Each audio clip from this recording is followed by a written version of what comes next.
Hello everyone. मेरा नाम अंबर है। और मैं हूँ नेहा। हम लोग एक 7.5 ईयर ओल्ड ऑटिस्टिक बॉय के पेरेंट्स हैं। एंड अगर आप किसी ऑटिस्टिक, आपकी फैमिली में कोई ऑटिस्टिक बच्चा है या अगर आप केयर गिवर है जो ऑटिस्टिक चाइल्ड को हैंडल कर रहे हैं, तो ये चैनल आपके लिए है। हम अपना कंटेंट काफ़ी रिसर्च के बाद लाते हैं, बट प्लीज़ नोट कि हर बच्चा यूनिक होता है। सो ये वीडियो किसी भी प्रकार की मेडिकल एडवाइस, इंटरवेंशन या थेरेपी को रिप्लेस नहीं करता। आज हम बात करने वाले हैं sensory processing disorder autism point of view से। ये सेंसरी प्रोसेसिंग डिसऑर्डर एक अलग डिसऑर्डर भी है, बट हम ऑटिज्म पॉइंट ऑफ व्यू से बात करेंगे बिकॉज 96% बच्चे जिनको ऑटिज्म है वो सेंसरी प्रोसेसिंग डिसऑर्डर से अफेक्ट होते हैं। ये वीडियो हम दो पार्ट्स में बनाने वाले हैं। पहले पार्ट में हम अपना सेंसरी सिस्टम समझेंगे कि होता क्या है एंड उसकी सेंसिटिविटी के बारे में समझेंगे। दूसरे वीडियो में हम इसमें हम सोल्यूशंस, क्या चीज़ें कर सकते हैं कि वो उससे हेल्प करे हमें। हाँ, सोल्यूशंस के बारे में बात करेंगे।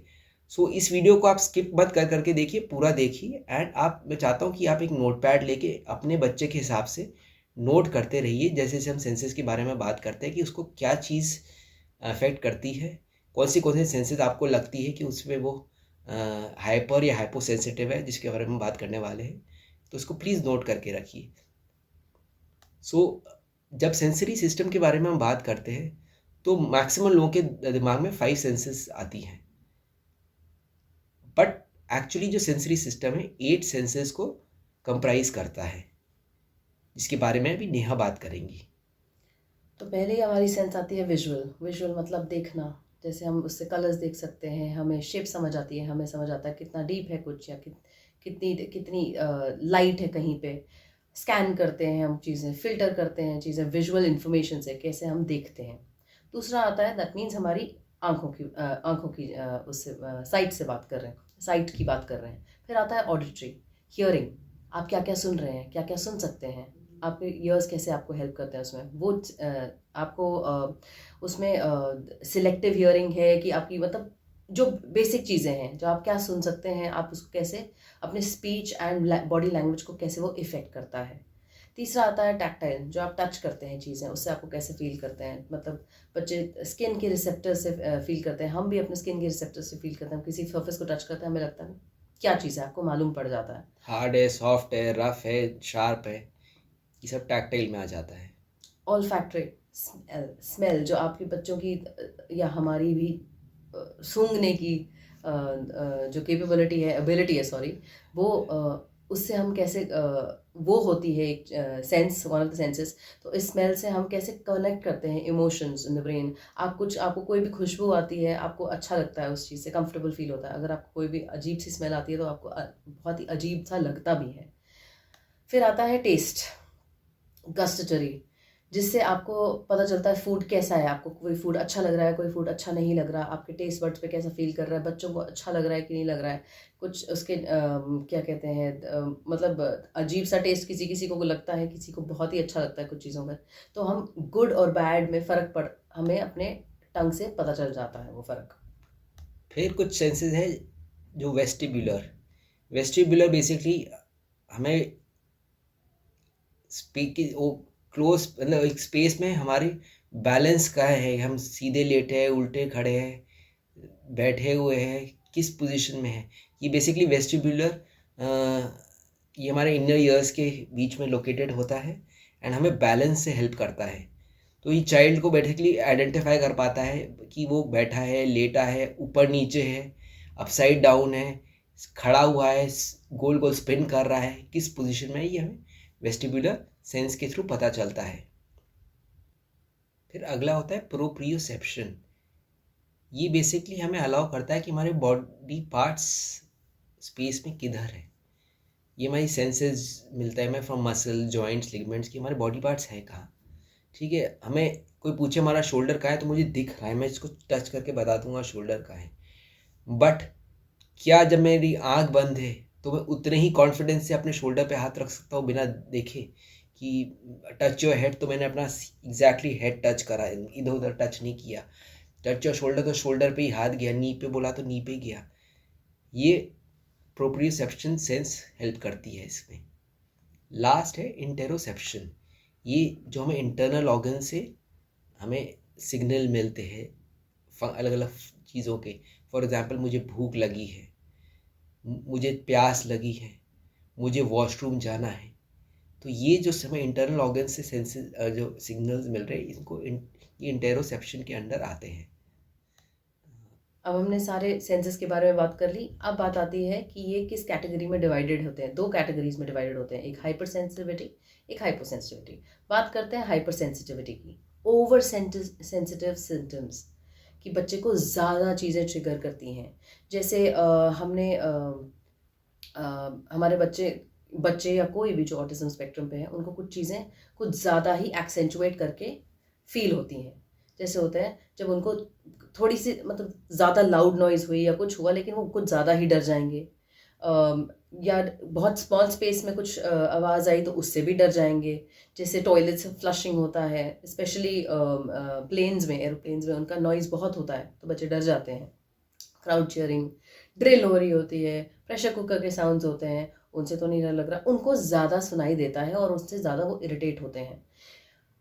वो डिस्ट्रैक्ट हो जाते हैं जब बैकग्राउंड में नॉइज़ होते हैं जो दूसरों को सुनाई नहीं देती, पर उनकी ज़्यादा सेंसिटिविटी, उनकी इतने सेंसेस सेंसिटिव होते हैं कि उनको सुनाई देती हैं वो भी, और वो उनको डिस्टर्ब करती हैं। उनको ज़्यादा लोगों से, क्राउडेड स्पेसेस से वो उनसे ओवरवेलमिंग फीलिंग आती है, तो इसलिए वो हमेशा एक कोने में घुस जाएंगे कि उस क्राउड से, चिल्लाते हुए क्राउड से बहुत इरिटेट होंगे, बॉदर हो जाते हैं। वो ब्राइट लाइट से, बहुत बड़ी बड़ी लाइटें होती हैं, उनसे उनको इरिटेशन होती है, अनकम्फर्टेबल फीलिंग होती है, उनको अच्छा नहीं लगता कोई उनको टच करे ऑफन, उनको हग्स अच्छे नहीं लगते, उनको कडलिंग अच्छी नहीं लगती, वो दूर रहना चाहते हैं। उनको कपड़े पहनने में भी मतलब डिफरेंट टेक्सचर्स में प्रॉब्लम आ सकती है। जब कभी कोई अनकम्फर्टेबल क्लॉथ होता है उससे इरिटेशन होती है, इचीनेस फीलिंग आती है, उनको लगता है कि रिएक्ट करता है उनका स्किन।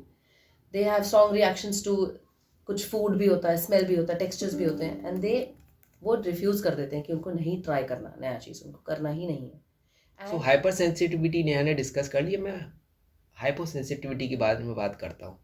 हाइपो सेंसिटिविटी में बच्चे अंडर सेंसिटिव होते हैं, मतलब उनको वो सेंसेस उस हिसाब से इफेक्ट नहीं कर पाती। फॉर एग्जाम्पल, उसमें वो क्या करेंगे, कॉन्स्टेंटली कोई ना किसी चीज़ को टच करने की कोशिश करेंगे। उनको सेंसिटिव टच मिल ही नहीं रहा, उनको उतना, जो आप किसी चीज़ को टच करते हो और आपको उसका इफेक्ट आप पड़ता है कि हमने इस प्रेशर से किया, उसको वो प्रेशर सीख ही नहीं कर पाता।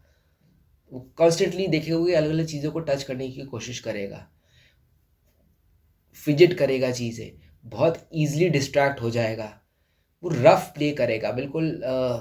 कभी कभी पिंच करेगा तो बहुत ज़ोर से पिंच करेगा, या उसको उछालोगे बहुत ज़ोर ज़ोर से, बहुत ऊपर फेंकोगे, उछालोगे, रफ खेलोगे उसके साथ, उसको उसमें मज़ा आएगा। क्योंकि जिस चीज़, बाकी बच्चों को जिस चीज़ में रफ लग रहा है उनको उतना लग ही नहीं रहा है। वो हाइपो सेंसिटिव है, वो अंडर सेंसिटिव है, उनको पेन टॉलरेंस बहुत ज़्यादा होती है। गिर जाएंगे चोट नहीं लगेगी, रोएंगे नहीं। बाकी बच्चे कुछ ऐसे होते हैं जो अगर हाइपर सेंसिटिव केस में होगा कि उसको बहुत ईजिली चोट लग जाएगी, रोने लगेंगे, बट इनको बहुत ज़्यादा पेन टॉलरेंस होती है। वो दूसरों को भी हार्म कर सकते हैं अनइंटेंशनली, बिकॉज उनको पता ही नहीं चलता कि वो किस प्रेशर से किसी को टच कर रहे हैं या किस प्रेशर से किसी को नोच रहे हैं, पिंच कर रहे हैं, क्योंकि उनको बहुत लाइट लग रहा है उनके हिसाब से। वो काफ़ी क्लमजी लग सकते हैं, अंडर कोऑर्डिनेटेड रह सकते हैं, चीज़ों में टकरा सकते हैं यहाँ से वहाँ। सो ये हाइपो सेंसिटिविटी हुई। अब हाइपर और हाइपो जो हमने 8 सेंसेस डिफाइन की थी, ये बच्चे इक्वल, ये ज़रूरी नहीं कि बच्चा आपका हाइपो सेंसिटिव है या हाइपर सेंसिटिव ही है, वो मिक्स हो सकता है। कुछ सेंसेस जो हमने डिफाइन की थी उसमें वो हाइपर हो सकता है, और कुछ सेंसेस जो हमने अभी डिफाइन की, और कुछ सेंसेस में वो हाइपो सेंसिटिव हो सकता है। तो ये आपको आपके बच्चे के लिए नोट करके रखना है अगले वीडियो के लिए, कि किन किन सेंसेस में वो हाइपर है और किन किन सेंसेस में वो हाइपो है। जब आप ये नोट करके रखेंगे तो फिर हम स्टेप बाय स्टेप इनके सॉल्यूशंस नेक्स्ट वीडियो में डिस्कस करेंगे। सो वो आपके लिए ईजियर हो जाएगा फिर उसके सॉल्यूशंस को पता लगा। कुछ पेरेंट्स के मन में ये भी क्वेश्चन होगा कि क्या हमारा बच्चा ये सेंसरी जो इश्यूज है, हाइपर हो या हाइपो हो, उनको आउटग्रो कर सकता है with age, with time. Majority of the children जिनको किसी भी फॉर्म टाइप का सेंसरी प्रोसेसिंग डिसऑर्डर है, या तो विद इन ऑटिज्म या अलग से भी, ये फुली कभी भी जाता नहीं है। But with proper OT, with proper therapies, with proper guidance, इसकी जो सिवियरिटी है उसको हम डेफिनेटली कई एरियाज में रिड्यूस कर सकते हैं। आठों के आठों सेंसेस, और ज़रूरी नहीं कि बच्चों के आठों सेंसेस की बात की, 8, वो सारे 8 सेंसेस अफेक्ट हो, मल्टीपल होते हैं, बट सब ज़रूरी नहीं कि 8 अफेक्ट हो, और कुछ में हम उसको काफ़ी हद तक प्रॉपर इंटरवेंशन के साथ कंट्रोल और मैनेज भी कर सकते हैं। सो आई होप ये वीडियो आपको पसंद आया। इस वीडियो के पार्ट 2 के लिए आप वेट करिएगा, जो नेक्स्ट वीक संडे को रिलीज़ करेंगे। So thank you so much. Thank you.